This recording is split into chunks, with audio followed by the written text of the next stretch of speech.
الحمد للہ رب العالمین والصلاة والسلام علی نبینا محمد صلی اللہ علیہ وسلم وعلی آلہ واصحابہ اجمعین ومن تبعہم بإحسان الی یوم الدین۔ معزز سامعین کرام، نماز تہجد کے فضائل و مسائل پر مشتمل دروس تسلسل کے ساتھ جاری ہیں۔ آج کے درس میں ہم آپ کے سامنے جو بات بیان کریں گے وہی پیچھے کی جو باتیں ہیں انہی کا تتمہ ہے۔ حضرت ابو قتادہ رضی اللہ تعالیٰ عنہ بیان کرتے ہیں کہ رسول اللہ صلی اللہ علیہ وآلہ وسلم نے حضرت ابو بکر رضی اللہ تعالیٰ عنہ سے کہا، اے ابو بکر، آپ نماز پڑھ رہے تھے تو میں آپ کے پاس سے گزرا اور آپ کی آواز پست تھی۔ یاد رہے کہ یہ نماز تہجد قیام اللیل کی بات ہو رہی ہے کہ اللہ کے رسول صلی اللہ علیہ وآلہ وسلم کا گزر حضرت ابو بکر صدیق رضی اللہ تعالیٰ عنہ کے پاس سے ہوا۔ وہ قیام اللیل میں قرآن مجید کی قرات کر رہے تھے، آواز پست تھی، تو آپ صلی اللہ علیہ وسلم نے کہا، اے ابو بکر، میں تمہارے پاس سے گزرا، تمہاری آواز پست تھی۔ حضرت ابو بکر رضی اللہ تعالیٰ نے کہا، اللہ کے رسول، میں جس سے سرگوشی کر رہا تھا بس اسی کو سنا رہا تھا، یعنی اللہ تعالیٰ سے گویا کہ میری مناجات ہو رہی تھی، میں قرآن پڑھ رہا تھا، اللہ سننے والا ہے۔ تو آپ صلی اللہ علیہ وسلم نے فرمایا، ارفع قلیلا، اے ابو بکر اپنی آواز تھوڑی سی اونچی کر لیا کرو۔ اور آپ صلی اللہ علیہ وسلم نے حضرت عمر رضی اللہ تعالیٰ عنہ سے کہا کہ میں آپ کے پاس سے گزرا تو آپ نماز پڑھ رہے تھے اور آپ کی آواز اونچی تھی۔ حضرت عمر رضی اللہ تعالیٰ نے کہا، اے اللہ کے رسول، میں سوئے ہوئے لوگوں کو جگا رہا تھا اور شیطان کو بھگا رہا تھا۔ تو رسول اللہ صلی اللہ علیہ وسلم نے فرمایا، اخفض قلیلا، اپنی آواز ذرا پست رکھا کرو۔ ابو داؤد ترمذی کی حدیث ہے، وصححہ الالبانی۔ اس سے یہ بات معلوم ہوئی، نہ تو بہت زیادہ چیخ کر قرآن مجید کی تلاوت کرنی چاہیے، نہ بالکل پست آواز میں، بلکہ درمیانہ آواز رکھنی چاہیے۔ آواز بھی خوبصورت نکلے گی، تھکائی بھی نہیں لگے گی اور سننے والوں کو بھی پسند آئے گی۔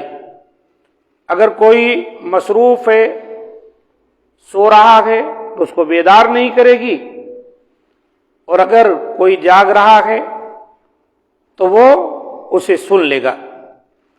تو یہ نبی صلی اللہ علیہ وسلم کی تعلیم اس سلسلے میں ہے۔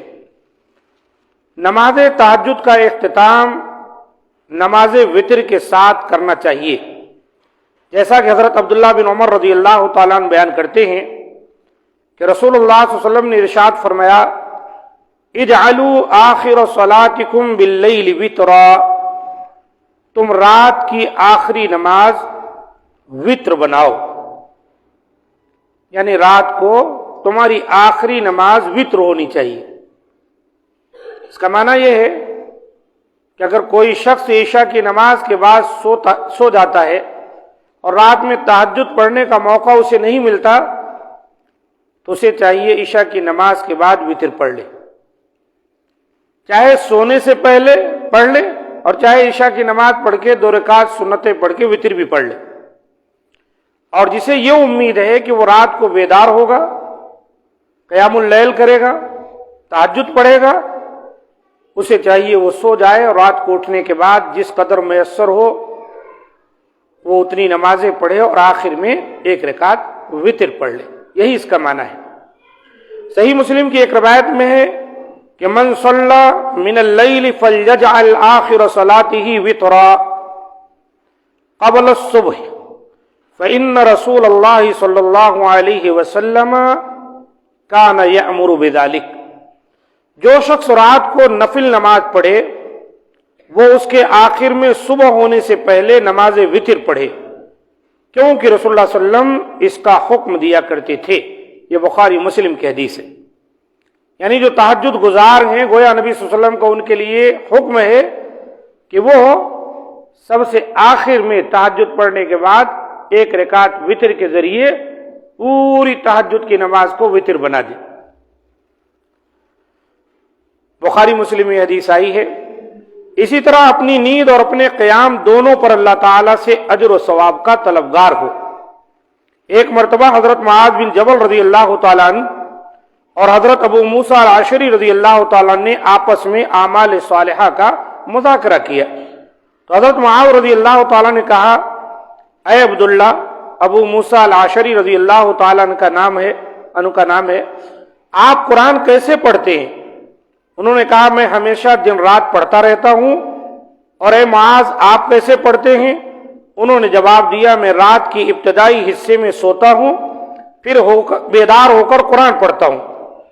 رات کے ابتدائی حصہ عشاء کی نماز کے بعد سو جاتا ہوں، پھر جب بیدار ہوتا ہوں تو قرآن مجید پڑھتا ہوں جتنا اللہ تعالیٰ چاہتا ہے۔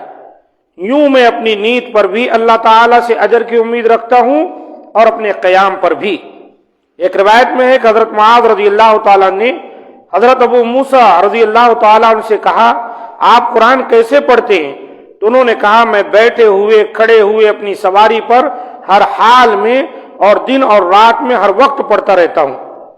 اس پر حضرت معاذ رضی اللہ تعالیٰ نے کہا، میں رات کو سوتا بھی ہوں اور قیام بھی کرتا ہوں، یوں میں نیند اور قیام دونوں پر اللہ تعالیٰ سے اجر و ثواب کی امید رکھتا ہوں۔ یہ بخاری مسلم کی حدیث ہے۔ تو اسے پتہ چلا قرآن پڑھنے کا معنی ہے کہ رات کو آدمی قیام کرتا ہے، تہجد پڑھتا ہے، اس میں قرآن مجید پڑھتا ہے۔ ابو موسیٰ اشعری رضی اللہ تعالیٰ نے جو جواب دیا وہ یہ کہ قرآن مجھے یاد ہے، میں اٹھتے بیٹھتے چلتے قرآن مجید پڑھتا رہتا ہوں۔ ان کا کہنے کا مقصد محض تلاوت اور ان کا کہنے کا مقصد رات کو تہجد میں قرآن پڑھنا۔ بہرحال جیسے موقع لگے آدمی کو قرآن پڑھتے رہنا چاہیے، لیکن سب سے افضل طریقہ ایک حافظ قرآن کے لیے، قاری قرآن کے لیے، اہل قرآن کے لیے جسے قرآن یاد ہے کچھ، تہجد کی نماز سب سے بہترین طریقہ ہے اس کو حفظ کرنا، اس کو یاد کرنا، قرآن پڑھنا۔ اس لیے کہ رات کی تاریکی میں جب سارے لوگ سوئے ہوتے ہیں وہ قرآن مجید کی تلاوت کرے گا تو اس سے اس کو بہت بڑا فائدہ ہوگا، یادداشت بھی اچھی رہے گی، اللہ تعالیٰ سے مناجات بھی کرے گا، اور دعاؤں کی قبولیت کی گھڑی ہے یہ، عبادات کی قبولیت کی گھڑی ہے یہ، اس میں جو کچھ اللہ سے مانگے گا اس کو ملے گا بھی۔ اللہ تعالیٰ سے دعا ہے کہ مولا کریم ہم تمام کو بھی تہجد گزار بنائے، فرائض کے ساتھ ساتھ ہم سنن رواتب اور نوافل اور قیام اللیل کا بھی اہتمام کریں، اور مولا کریم ہماری ان عبادتوں کو قبول فرمائے، یقیناً وہی قبول کرنے والا ہے۔ سبحان ربک رب العزت عما یصفون وسلام علی المرسلین والحمد للہ رب العالمین۔